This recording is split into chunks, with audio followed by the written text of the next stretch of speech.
பாட்டி சமையல் பேத்தி கிச்சன் விதவிதமாக நாங்களும் வந்து சம்மரில் இல்லைன்னா வந்து ஒவ்வொரு சீசனுக்கு ஏற்ற மாதிரி என்னெல்லாம் அவைலபிளாக இருக்கும் நம்ம ஊரில் நம்ம அந்தந்த சீசனுக்கு ஏற்ற மாதிரி எப்படி பிளான் பண்ணணுமோ நம்ம ரெசிபியும் பிளான் பண்ணுறோம், நம்மளோட மெனுவையும் வந்து வாரம் பிளான் பண்ணுறோம் மாவடுவில். அதுலேருந்து ஒரு சின்ன விஷயந்தான் நாங்கள் வந்து வேப்பம்பூ ரசம் எப்படி பண்ணலாம் அப்படின்னு. ஏன்னா இதான் இப்போ சீசன், ஏன்னா ஏப்ரல் மே ஜூன் இந்த 3 சீசன்லேயும் அந்த வேப்பம்பூவை வந்து பராமரித்து அதை வந்து வருஷம் பூரா யூஸ் பண்ணுறதுக்கு எப்படிலாம் முதல்ல பண்ணலாம். வேப்பம்பூன்றது எதுக்காக நம்ம யூஸ் பண்ணுறோம்? பேசிக்காக வந்து சம்மரில் நமக்கு இருக்கிற வயிறு பிரச்சனைக்கு, நமக்கு இருக்கிற ஹீட் பிரச்சனைக்கு எதுக்கெல்லாம் நம்ம யூஸ் பண்ணணுமோ, எந்த விதமாக யூஸ் பண்ணணுமோ அதை நம்ம வந்து சின்ன சின்ன டிப்ஸ் வந்து நம்ம வாங்கிக்கலாம். யார் இப்போ வரப்போகிறாங்கன்றதை நான் உங்களுக்கு சொல்கிறேன். அவங்க வந்து ப்ரிப்பேர் பண்ணுற வேப்பம்பூ ரசம் வந்து எக்ஸ்ட்ராடினரியாக இருக்கும். வாங்க நம்ம மீட் பண்ணலாம். அத்தை தெர் இஸ் நீலா அத்தை ஏற்கனவே வந்திருக்காங்க, உங்களுக்கு அறிமுகம் ஆயிருக்குது அவங்கள. இப்போது நீங்கள் வந்து வேப்பம்பூ ரசம் எப்படி பண்ணலான்றது பார்க்கறதுக்கு தான் நிறைய இன்க்ரீடியன்ஸ்லாம் வச்சுருக்கோம். பார்க்க மலைப்பாதாங்க இருக்கும், ஆனால் சிம்பிளான ரெசிபின்னு சொல்கிறாங்க. நம்ம எப்படி பண்ணுறாங்கன்றதை கேட்கலாம்.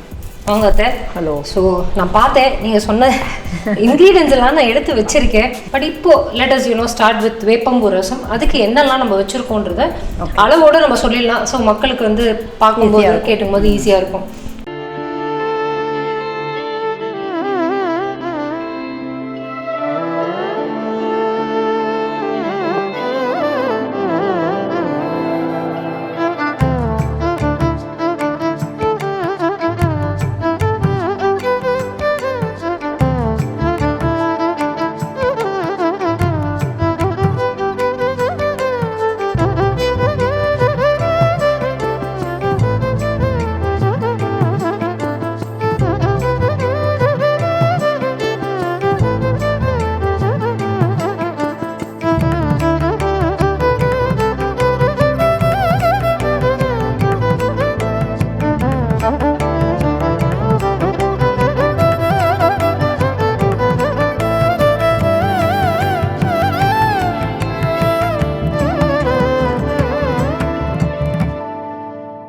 இது ஒரு 4 பேருக்கு பண்ணுற வேப்பம்பூ ரசம். சரி. அதுக்கு ஒரு நெல்லிக்காய் அளவு, பெரிய நெல்லிக்காய் அளவு புளி, ஓகே ஓகே, உப்பு, அது தேவையான மஞ்சள் பொடி, ஓகே. அப்புறம் வந்து பெருங்காயம், கட்டி பெருங்காயம் போட்டால் ரொம்ப நல்லா இருக்கும்.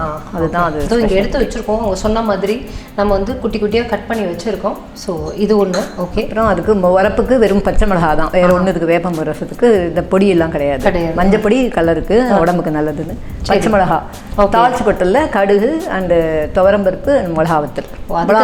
அதான் நீங்கள் காரம் சொல்லும் போது இதுவும் 2 இருக்கா, அதனால தான் ஒரு டவுட்டு. அதனால அதுதான் வரப்பு இல்லை. அது வேணுங்கிற அளவுக்கு அவளோட டேஸ்ட்டுக்கு தகுந்த மாதிரி போட்டுக்கலாம். ஸோ எனக்கு ஒரு டவுட், இதில் நம்ம யூஸ்வலாக பண்ணுற ரசத்தில் துவரம்பருப்பு வராது, உளுத்தம்பருப்பு வராது, வெந்தயம் வராது. பட் இதில் துவரம்பருப்பு வந்து வாசனை, அந்த தாளிச்சு கொட்டுறோம் இல்லையா, அந்த வேப்பம்பூ ரசத்துக்கு அந்த துவரம்பருப்போட தாளிச்சு கொட்டுறோட வாசனை, நெய்யில் தாளிச்சு கொட்டும் போது அது ஸ்மெல் இருக்கும். அது வந்து ஒரு தனியாக சாப்பிட்டு பார்த்தா தெரியும். வீக்லி ஒன்ஸ் பண்ணி சாப்பிடலாம், ரொம்ப நல்லது. அதான் அந்த பூவை நம்ம ப்ரிசர்வ் பண்ணி வைக்கலாம், இல்லைன்னா கிடைக்கிறது இப்போல்லாம் இதுலேயே கிடைக்கிறது. அதனால அதை வாங்கி வச்சு நம்ம வாரத்தில் ஒரு நாள் ரசம் பண்ணி சாப்பிடலாம், அவ்வளோ நல்லது உடம்புக்கு, ஆரோக்கியமாக. கண்டிப்பாக இதை பண்ணலாம். இப்போ சீசனும் இருக்குது, அதனால இப்போ நல்லா பண்ணிட்டு அதையும் நம்ம சேர்த்து எப்படி வைக்கலான்றதை சொல்லுவேன். அதை நான் வந்து எப்படி ப்ராக்டிஸ் பண்ணலான்றதையும் எல்லாருக்குமே நம்ம ஷேர் பண்ணலாம். மேபி ஒரு 100 ml இருக்கலாம்னு நினைக்கிறேன். அதில் வந்து 1/4 போர்ஷனா இல்லை காலுக்கு மேலேயா அரை போடலாம். அரை சுண்டு வந்து போடலாம். தட் இஸ் அரை டம்ளர்னு வச்சுக்கோங்க. அந்த அளவுக்கு துவரம்பருப்பை போட்டு நீங்கள் வேக விட்டுறலாம் தனியாக. அதுக்கப்புறம் என்ன பண்ணலாம்னு சொல்லி வேக விட்டு நல்லா மேஷ் பண்ணி தண்ணியாக வச்சுக்கணும், கரைச்சி வச்சுக்கணும். ஆமாம், சரி, ஓகே ஓகே. இப்போ ஃபஸ்ட்டு புளி கரைச்சாச்சு. புளி இதில் வடிகட்டி. ஸோ நம்ம முதலே தாளிச்செல்லாம் கொட்ட வேண்டாம், இது கடைசியாக தான் கொட்டணும். ஏன்னா வேப்பம்போடெல்லாம் கொதிச்சா அது கசப்பெல்லாம் இறங்கிடும். ஓகே, இறக்கி வச்சு தான் பண்ணணும். ஸோ இப்போ மஞ்சள் பொடி வந்து எத்தனை இவ்வளோ போடலாம்? கொஞ்சமாக போதும். Okay, 1/4 spoon. ஓகே. உப்பு இதை ஃபுல்லாக போட்டுறேன். This is 1 டீஸ்பூனுங்க. மஞ்சள் பொடி, உப்பு இதெல்லாம் போட்டாச்சு. இதுக்கப்புறம் என்ன, நம்ம தக்காளி எடுத்து போட்டுக்கலாமா? ஒரு தக்காளி, ஓகே. இது 4 பேருக்குன்னா ஒரு தக்காளி, சின்ன சுமார் சைஸில். ஓகே. இன்னும் அதே டபுள் பண்ணால் 2-3 தக்காளி கூட போட்டுக்கலாம், பொடியாக நறுக்கி போட்டுக்கலாம். பொடியாக வேணுமா? ஸோ இந்த வந்து புளியை தவிர இந்த தக்காளியோட புளிப்பும் சேரணும். ஆமாம், இது அப்படியே போட்டுக்கலாமா? நான் வரப்புக்கு வெறும் பச்சை மிளகா தான் சொன்னேன் இல்லையா, அது ஒரு 2-3 பெருசாக இருந்தால் ஒரு 3 மிளகா போடும். 3 மிளகா நல்ல. இது உடச்சிக்கலாமா இல்லை நறுக்கணுமா? அப்படியே நறுக்கி போடு, கீரி போடணும். Okay okay. ஸோ வந்து காரம் வந்து இப்படி ஓப்பனாக இருந்தால் கொஞ்சம் ஏறுமா? ஆமாம், அப்படியே இருந்தால் வாயில் ரொம்ப அம்பிடுவோம். Okay okay. நிறைய போடுறதுனால வாசனை, இதுக்கு வாசனைக்கு முதல்ல வந்து போட்டாச்சு. எப்போவுமே எல்லா ரசத்துக்குமே இன் ஜென்ரல் கொஞ்சமாக அந்த பருப்பு தண்ணி வச்சுருக்கோம் இல்லையா, அதை கொஞ்சம் விட்டோம்னா அது ஒரு கொதிக்கும் கொஞ்சமாக தென் இந்த கொத்தமல்லி அதில் போட்டோன்னா அது ஒரு ரொம்ப நல்லா இருக்கும் அந்த ஃப்ளேவர். ஓகே. இப்போ பெருங்காயம் இப்போ போடலாமா அப்புறம் போடலாமா? பெருங்காயம் இப்போ போட்டு. ஸோ இந்த சைஸ் போடலாமா? ஓகே, இந்த சைஸ். ஓகே. ஜென்ரலாக ரசம் பண்ணும்போதே அந்த ரசத்துக்குமே கொஞ்சோண்டு இந்த பருப்பு தண்ணி விட்டு இந்த பருப்பு வந்து வேக விட்டு நம்ம முதல்லயே தண்ணியோட ரெடி பண்ணிட்டா இன்னும் நல்லது இல்லை. ஸோ அந்த கொதிக்கும் போது நம்ம போடுறது விட்டுட்டு இந்த கொத்தமல்லியும் கொஞ்சம் போட்டோம்னு வச்சுக்கோங்க, அந்த ரசம் வந்து ரொம்ப நல்லா இருக்கும், ஸ்மெல்லாக இருக்கும். இல்லை கலரே அப்படியே வித்தியாசமாக நல்லா இருக்கு. ஒரு ரெட்டு க்ரீனு அப்படியே வந்து ஒரு புளியோட அந்த டேம்லெட் ப்ரௌன் கலர் எல்லாம் சேர்ந்து வருது. இப்போது எனக்கு நம்ம பேசணும்ல, இது கொதிக்கிற நேரத்துக்கு நம்ம ஒரு சின்ன விஷயமும் நம்ம ஷேர் பண்ணலாம். நிச்சயமாக. ஐ மீன் உங்ககிட்டேருந்து நானும் கற்றுக்கலாம்னு வச்சுக்கோங்க. வேப்பம்பூ இருக்குது. ஸோ அந்த வேப்பம்பூவை நம்ம பச்சையாகவும் நம்ம யூஸ் பண்ணலாமா? எதுக்கு யூஸ் பண்ணுறது? ஒன்லி ஃபார் இந்த வருஷப்பருப்புக்கு பச்சடி அது ஒன்று தான் நல்லா இருக்கும். அதேமாதிரி வறுத்து தான் யூஸ் பண்ணுவோம். பட் அந்த ஃப்ரெஷ்னஸ் அன்றைக்கி சாப்பிட்றதுனால அது அப்புறம் நம்ம வருஷத்துக்கு யூஸ் பண்ணுறதுக்கெலாம் அதை எடுத்து நல்ல க்ளீனட்டில் எடுத்துகிட்டு நான்லாம் ஆக்சுவலி அதை நல்லா வெயிலில் ஒரு 2 நாள் காய வச்சுட்டு அப்புறம் கொஞ்சம் தண்ணியில் ஊற வச்சுருவேன். ஏன்னா ஏதாவது அழுக்கு மண்ணுன்னு இருக்க போட்டு நல்லா கல் அரிச்சு நல்ல துணியில் போட்டு காய வச்சு எடுத்து வச்சுட்டோம்னு வச்சுக்கோயேன், ஒரு வருஷம் ஆனாலும் ஒன்றும் ஆகாது. நல்லா காய வச்சிடணும். அப்புறம் நல்லா ஃப்ரிட்ஜ்லேயே வச்சு அடிக்கிற வெயிலுக்கு நல்லா ஒரு நாள்லேயே காஞ்சிடும். அதுக்கப்புறம் அதை நீ வந்து வாரத்தில் 1 நாள் ரசம் பண்ணி சாப்பிடலாம். சும்மாவே வேப்பம்பருப்பு நல்லா நெய்யில் போட்டு வறுத்துட்டு 2 சுண்டைக்காய் போட்டுட்டு அதை சாதத்தில் சுட பண்ணி சாப்பிட்டோம்னா ரொம்ப நல்லாயிருக்கும். பித்தத்துக்குலாம் ரொம்ப நல்லது. அதுக்கப்புறம் இந்த வெங்காயப்பொடின்னு சொல்லுவோமே, அதுக்கு மெயின் இன்க்ரீடியன்ட் இதுதான். இதை போடுவோம். இது அதனால் அதுக்கெல்லாம் வேப்பம்பு எல்லாத்துக்குமே ரொம்ப ரொம்ப யூஸ்ஃபுல். மெயினாக வந்து இது கொதிச்சுட்டு இருக்கு இல்லையா, தாளிச்சு கொட்டுறது இதில் கொஞ்சம் டிஃப்ரெண்ட்டாக இருக்கும். ஏன்னா முதல்ல நான் கடுகு நெய்யில் தான் எல்லாமே பண்ணணும். முதல்ல துவரம்பருப்பு அது கொஞ்சம் நல்லா செவந்த உடனே கடுகு போடணும். நான் இல்லாட்டா அது துவரம்பருப்பு கடுகு வெடிக்காது. கடுகு போட்டு ஒரு ஃபியூ மினிட்ஸில் ரொம்ப நாள் இருக்க வேண்டாம். உடனே துவரம்பருப்பு போடணும். அது செவந்த உடனே இந்த இது போடணும். மிளகாவத்தில் கொஞ்சம் லாஸ்ட்டாக தான் போடணும். லாஸ்ட்டாக போட்டு முதல்ல தாளிச்சு கொட்டிடணும். அதுக்கப்புறம் தனியாக வேப்பம்பூவை இன்னும் கொஞ்சம் நெய் விட்டு நல்ல கருப்பாகவே இருக்கணும். அது கொஞ்சம் கூட கலர் மாறலன்னு வச்சுக்கோங்க, அந்த கருப்பு இல்லைன்னா கசந்து போயிடும். ஒரு மாதிரி இந்த ஒரு கருப்பு ப்ரௌன் ரெண்டுக்கும் நடுவில் ஒரு முறுன்னு வரணும். நீ ரசத்தில் கொட்டும்போது இந்த சுருன்னு சத்தம் வரும். ஸோ இது வந்து லாஸ்ட்டாக தான் நீங்கள் அதாவது இறக்கி வைக்க முடிச்ச அப்புறம் தான் வேப்பம்பூவை போடணும். ஆமாம். அதுக்கப்புறம் அதை சும்மா சுட வச்சோன்னா ஒரு மாதிரி நம்ம தக்காளி ரசம் மாதிரி தானா? பொடியெல்லாம் போட மாட்டோம். பொடி கிடையாது. இதில் நம்ம ட்ரை பண்ணி பார்ப்போம். நீ பெருங்காயம் போட்டே இல்லையா, அதை விட கொஞ்சம் பெரிய பிட்டா வெல்லம் போடலாம். நீ பவுடராக வச்சுக்கிறதால ஒரு நம்ம இப்போ போட்டலாமா? போடலாம், அது ஒன்றும் ஆகாது. ஸோ அது வந்து டேபிள் ஸ்பூனு, நான் டேபிள் ஸ்பூனில் ஒரு 1/4 தான் போடுறேன். போடலாமா? இன்னும் கொஞ்சம் வேணுமா? போதும். ஸோ எல்லா ரசத்துக்கும் ஒரு சின்ன ஒரு ஸ்வீட்னஸ் வித் புளிப்போட சேர்த்து பண்ணோன்னா ஒரு பிட்டு போடலாம். எல்லாத்துக்கும் கூட போடணும் அவசியம் இல்லை. இந்த ரசத்துக்கு கொஞ்சம் போட்டால் தான் அது, ஏன்னா சின்ன கசப்பு தெரியாமல் இருக்கிறதுக்கு இது போடுறது. சில பேருக்கு அந்த கசப்பே பிடிக்கும். ஸோ நல்லா கொதிச்சுட்டு வருது, நல்ல அரோமா இருக்குது, ஸ்மெல்லு நிஜமாவே ரொம்ப நல்லா இருக்குது. இப்போ பருப்பு போட்டலாமா? நல்லா இதாகிட்டு கொதிச்சுட்டு வாசனை போயிட்டு. இதில் ஒன்றும் வாசனை போகிறதுக்கு ஒன்றும் புளி வாசனை தான், பொடி கிடையாது இல்லையா. ஸோ இதை அப்படியே போட்டலாம். விட்டுடும். குவான்டிட்டி பார்த்துட்டு நம்ம கொஞ்சம் தண்ணி வேணால் விட்டுக்கலாம். எல்லாத்தையும் விட்டுடும். ஸோ நீங்கள் விடும்போது பார்த்தீங்கன்னா அந்த பருப்பு அப்படியே மர்ஜ் ஆகிருக்குல்ல, நல்ல ஜஸ்ட் அபவுட் அரைக்கு மேலே இருக்குது. ஜென்ரலாகவே ரசம் வந்து உங்களுக்கு நீர்க்க இருக்கணுங்க. ஸோ நீர்க்க இருக்கிறது தான் ரசம். பயங்கரமாக நீர்க்க இருக்குது. நீங்கள் பார்த்துக்கோங்க எப்படி இருக்குது. ஸோ அது ஒரு பிட்டு கொதி வந்தால் நம்ம இறக்கிடலாமா? இல்லை எல்லா ரசம் போது நல்லா பொங்கி வரட்டும். ஏன்னா அப்புறம் அந்த சுட வைக்கிறதுங்கிறது கிடையாது. வைக்கலாம். பட் அந்த வேப்பம்போடு இதெல்லாம் இறங்கி சில பேருக்கு பிடிக்காது, கசப்பாக இருக்கும். அதனால் இது எப்படி சாப்பிட்ற வந்து அப்போ பண்ணிவிட்டு உடனே சாப்பிட்ருவோம். ராத்திரி கூட பாட்டிலாம் சாப்பிடுவா. அவளுக்கு இந்த கசப்பு பிடிக்கிறவாளுக்கு எக்ஸாக்ட்லி ரொம்ப பிடிக்கும்.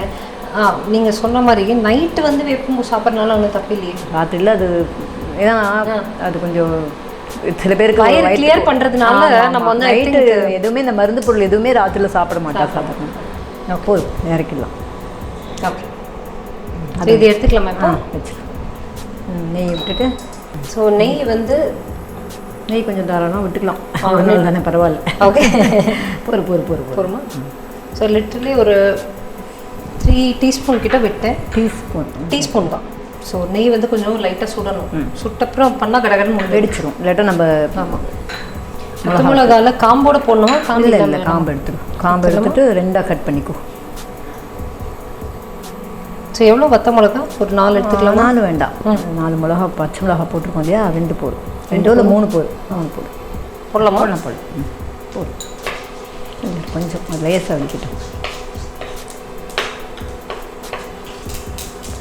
போடலாமா? போடு.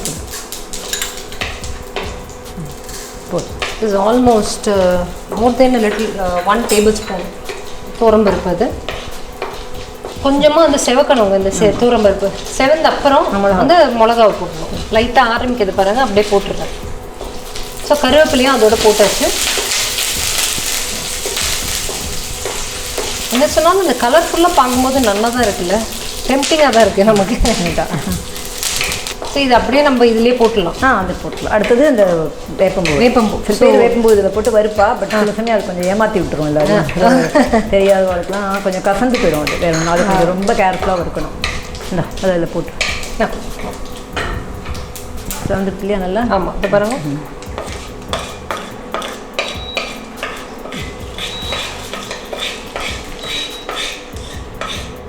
ஸோ இப்போ அப்படியே இன்னும் கொஞ்சம் நெய் விடலாம்ல? ஆமாம், நெய்யை விட்டுட்டு அந்த பருப்பை போட்டு நெய் வறுத்துரு நல்லா. நான் எப்படி சொல்கிறேன்னு போருமா போர் ஃபுல்லாகவே போடலாமா? போடலாம்.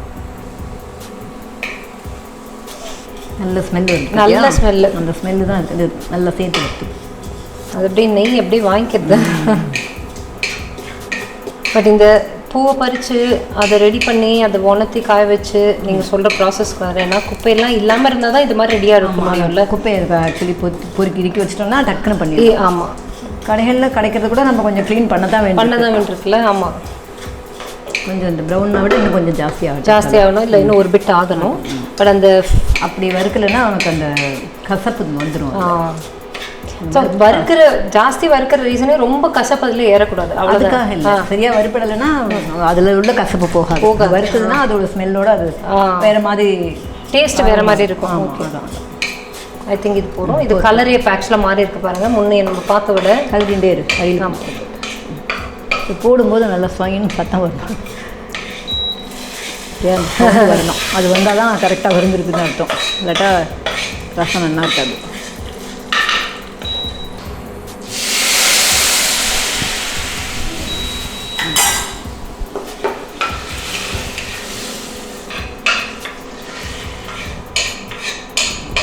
இதை நான் இப்போ டிஸ்டர்ப் பண்ணல, ஏன்னா மேலாக ரொம்ப நல்லா இருக்குது பார்க்க. அதை அனாவசியமாக அது கலரிட்டு அதை எதுக்கு டிஸ்டர்ப் பண்ணோம். ஸோ இதுதான் உங்களுக்கு வந்து வேப்பம்பூ ரசம். So mixed colours, different colours, ஒரு பார்க்கவே ரொம்பவே நல்லாயிருக்கு. நான் இப்போ டேஸ்ட் பண்ண போகிறேன் நெக்ஸ்ட்டாக தான்.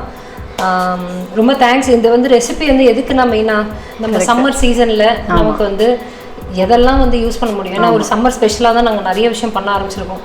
ஸோ சம்மரில் கிடைக்கிற வெஜிடபிள்ஸோ இல்லைன்னா ஐட்டம்ஸோ இந்த மாதிரி வேப்பம்பூ அந்த மாதிரி இருக்கிற ஐட்டம்ஸ் என்னெல்லாம் நமக்கு கிடைக்குமோ அதை எப்படி யூஸ் பண்ணலாம், அண்ட் அது எப்படி நாங்கள் வந்து மாவுடு கொண்டு வரலாம், அண்ட் அது எப்படி முக்கியமாக மக்களுக்கும் வந்து இதெல்லாம் இருக்குது, இதெல்லாம் பண்ணுறோம், அது இன்கேஸ் அவங்களால பண்ண முடியலனாலும் மாவுடில் வாங்கி சாப்பிட்லான்றது தான் நம்ம எஸ்டாப்ளிஷ் பண்ணுறோம். ஓகே, ஸோ ரொம்ப தேங்க்ஸ். டேஸ்ட் பண்ணிவிட்டு சொல்லி கண்டிப்பாக சொல்கிறேன். வேப்பம்பூ ரசம் சூப்பர் சூடு.